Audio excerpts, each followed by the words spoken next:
ng 1/4 tubig. 2 teaspoon nga yeast. Dapat warm lang inyong tubig kay mamatay inyong yeast. Nanghikap ninyo ba nga dili bitaw siya init. Pasagdaan lang ninato siya og 3 to 5 minutes hantod mo bubbles. Human sa 5 minutes ato na ni i-add ang uban nga ingredients. 1/4 cup nga olive oil, 1 teaspoon nga salt, asin.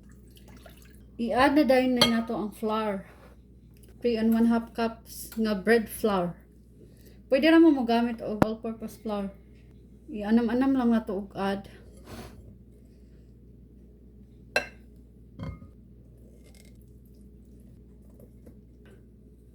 I-mix lang hantod ma-forma og dough. Once ma-forma na gani siya og dough, kay i-need na tani for 6 to 10 minutes. Hantod mo smooth.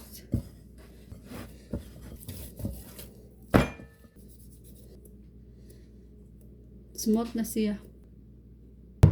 Ikot na to siya og oil. Saya kay no.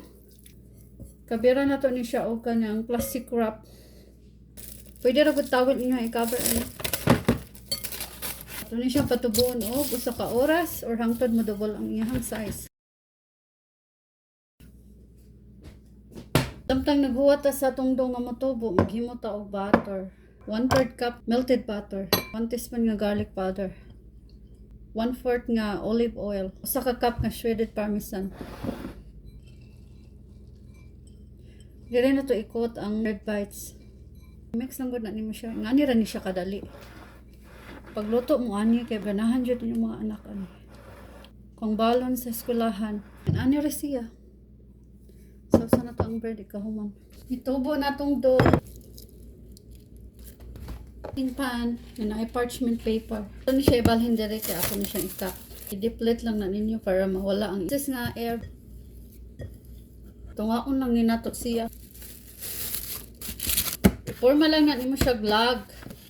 Ikat lang ni nato siya.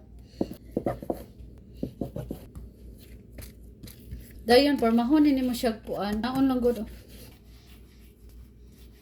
Ang ngani lang gud.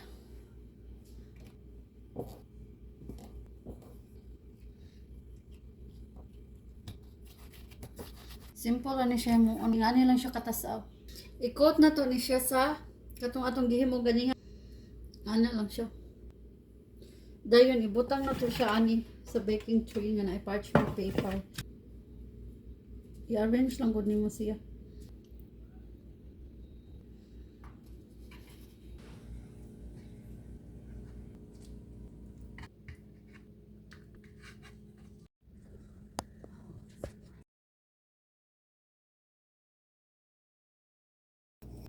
Ato na ni i-bake.